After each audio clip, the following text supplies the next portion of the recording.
Alright, well, it's been about a week since the last time I posted, which would have been the engine is blown video, as fun as that is.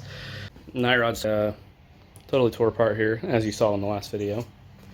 But the engine has been loaded, so yeah, we are cinched down, ready to go. You know, well, as tight as I'm comfortable getting this without blowing a hole through this thing, since I don't have a truck.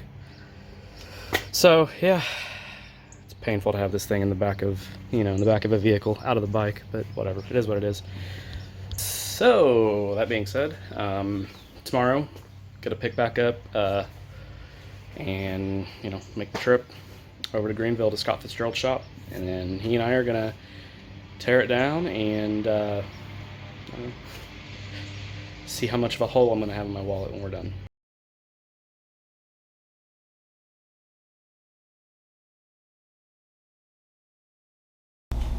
Alright, well, I decided it was time to post an update to the, nuke to motor situation on the night rod. I think it's been like 3 or 4 weeks since I posted the video about pulling it out and then taking it over to Scott Fitzgerald's in Ohio.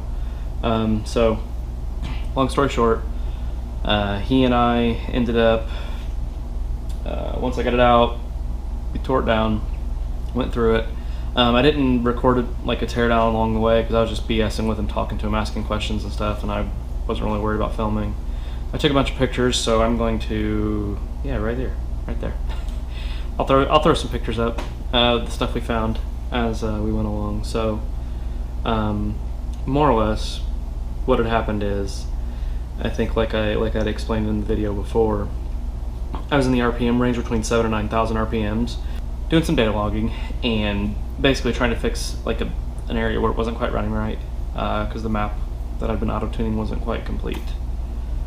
So I was in first gear. I think what happened is I kind of chopped the throttle a little bit too hard, and the bike like lurched really hard. So I think maybe it could have like got some air in the oil pump. I mean, all the oil could have just immediately rushed to the front or something, and then the oil pump could have cavitated, and that was that, and then it spun the rod bearing and it was done. So it really cooked it too, which I think it's kind of my fault. It could have actually been running for longer than I realized it with the actual spun rod bearing, because my hearing was like kind of toast because I'd been cooking on it pretty hard, because it's a friggin' V-rod. How else are you gonna ride it, right? And that little Reinhardt exhaust over there is some pretty loud stuff. So yeah, it cooked it pretty hard, locked it up.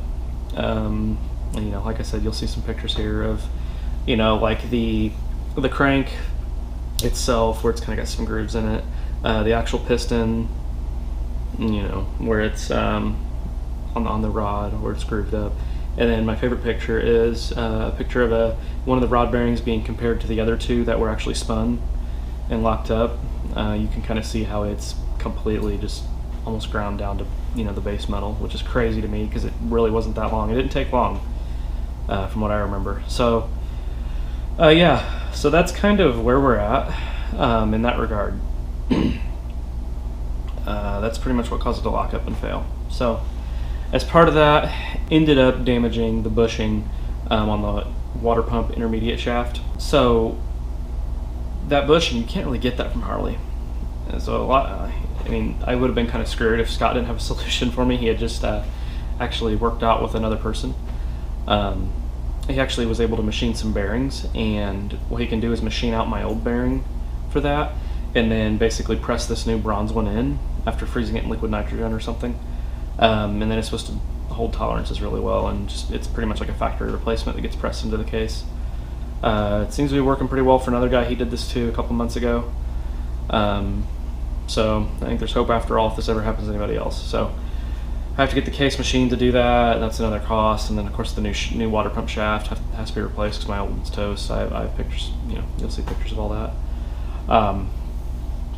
The other part is that while it's a part of the my second gear, like where it kind of meshes into the fifth gear, and I'll check it out. It's kind of getting rounded off on one of the edges from the hard engagement points, and he actually showed me some that had failed outright where they were like completely sheared off. And it's like, well, this is a part, I'm going to go ahead and replace it with a straight cut second gear that actually has a better ratio from what he's told me. So Pretty excited about that. So that's going to get done too. And then, of course, I am doing, the Hellraiser cams. Why not? It's a part. If I don't do it now, I'm never going to do it. So doing some of his Hellraiser cams. And as part of that, I'm also changing the exhaust. The old Reinhardt 2-in-1, it's going away. I'm putting a ground pounder on this thing finally, which I heard in person and it sounds incredible. I'm so pumped for that. So that combination with the ground pounder and the Hellraiser cams is supposed to give me like 135 to 140 horsepower, so pretty pumped about that. And that being said, mine was an 1130cc since it's a 2007. In 2008 they bumped him up to a 1250cc. So since he had a bunch of like good condition, cranks, pistons, liners for 1250s laying around, and I had to buy new crank, pistons, all that stuff anyway, and you can't really get it from Harley. I was like, let's just go and do the cost and bump it up to a 1250, which was a factory bore anyway, so it wasn't too bad. And this way I didn't have to spend a little bit extra on like CP pistons and stuff like that, because like at what point you have to ask yourself, at what point do you stop spending money? I mean, the CP pistons would have been like another $700. Carrillo rods would have been another $700. Like it's just it gets out of hand so fast. Like if I would have went to like a 4 1/4 piston and bored it over to like a 1318 or 1320, whatever it would have been. So 1250 is fine. And like I said, with the cams and the exhaust on a 1250 setup, it's going to be 135, 140 horsepower. So it's going to be pretty gnarly. I'm pretty excited for that. So as of right now, he's working on it, and I'm hoping to have it back in a week or two, but we'll see. So in the meantime, I've got some other stuff that I'm trying to do, like working on this. I guess I can give a little sneak peek. Sneak peek. So got this guy here. It's my gauge cluster. You'll see in an upcoming video that I took off the crappy orange LEDs and have now soldered on brand new bright white ones. Looks really, really good. So yeah, pretty pumped about that. I still have to solder the red LEDs I want on the needles, because I'm going with white gauges and red needles, because I think it looks really cool. So I still have to do the gauge needles. They're like a really, really small LED, and I need to go set myself up in the house to where I can have like a really precise work environment, not be leaning over the workbench trying to do it, so there'll be a whole video coming up on that, no worries. So one thing I did wanted to show, so I'm going to show you before we get this thing, there we go. You can kind of see, I'm going to show you the face of this before I reassemble it, because it's a pain in the ass to get apart. You see how it's kind of like gouged right there on that face, like pretty badly. This is the oil pump, right? This ring here,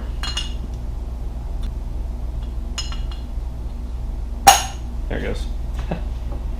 And then this is the actual, I think, call it an impeller maybe. You can kind of see on the edges of the lobes, they're pretty beat to hell too. I can feel it with my hand, so that's a no bueno. Basically what this does is, the way it works, it's a common oil pump design. I've seen it like this before. So if I can get that ring to stay in there. Basically, I don't know which way it spins, but basically, it takes the oil on the larger part on the bottom, it just compresses it and then pumps it. This is basically how it generates pressure. It's connected to the connected like directly to the crank, more or less. Not directly, but there's a gear on it. Whatever, you get the idea. So you saw the damage there, before I reassembled it. So it got gouged up pretty good. So obviously we're going to be putting in a new the newer 4-lobe design that they came out with in the later V rods. This one's going away, we're going to the 4-lobe, so yet more money that I have to spend. Lovely.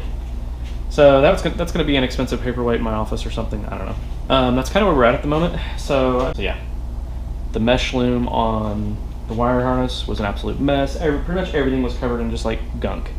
So I went crazy with a foaming degreaser and a brush, and I like cleaned all that stuff off, and the wire harness looks brand new now. So I figured that now's as good a time as any to get in there and clean stuff up. And you might be able to see from your perspective that the throttle body is disgusting. So yeah, that's part of having the breather hoses, or maybe, I don't know. I think the oil canister inside the air cleaner, I think it was just full of oil, so it was just dumping a lot of vapor into the engine, which is why that's all gunked up, because it spent like its whole life up to this point being gunked up with that crap.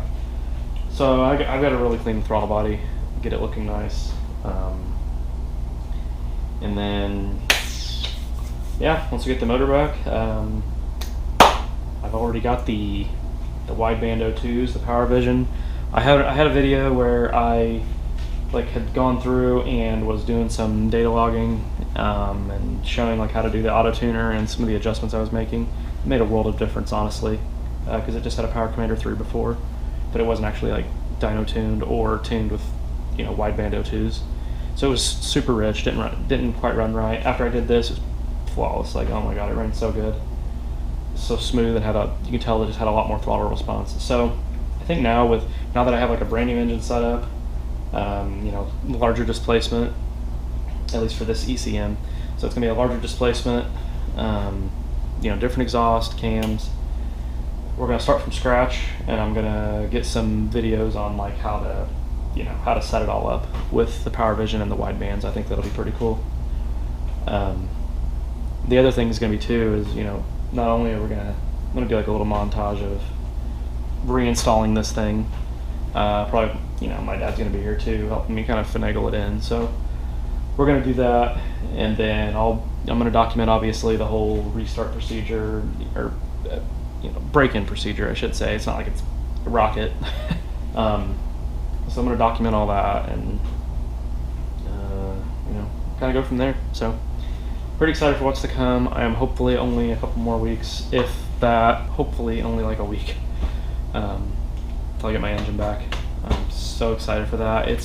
As of right now, it's been down for just over 2 months, which has sucked, considering that it's 85 degrees outside and I can't do anything besides walk outside and sweat and cry that I don't have an engine. That's the update on the night rod. So from this point on, there will be more stuff coming on a regular basis. I just trying to get all this figured out and make it all happen has it's just taken a lot of time. So there's not been a whole lot of content. I've honestly not been spending a lot of time working on it. I think with stuff that I really wanted to record, just cleaning wire, taking degreaser to wiring harnesses. I wasn't gonna make a video about that. It's really not interesting to me, at least. So not sure if anybody else would be into that, but so that being said, that's where I'm gonna end this one. Thanks for tagging along for the ride. Hope you tune in for the next part of this, because it's gonna be freaking sweet. Not only we're gonna get into putting back together the first start, which is gonna be awesome. I mean, honestly, the first time I can flip that run switch and hear the fuel pump prime, it's gonna be awesome. I just can't even wait for that, let alone hitting the starter button and hearing it come to life again. So it's the little things. So not only that, but we're gonna go back to strapping you all to the helmet here and getting back out on the road, because I think I only posted 1 or 2 videos that are actual on the bike motovlogs, which is crazy because I recorded probably 15 altogether last summer. I don't know, I'm not really feeling the content. So anyway, more to come on that. So you made it this far, thanks for watching, thanks for tagging along with the journey. It sucked, but 2 months later we're finally getting to the finish line, I hope. So we will see you next time.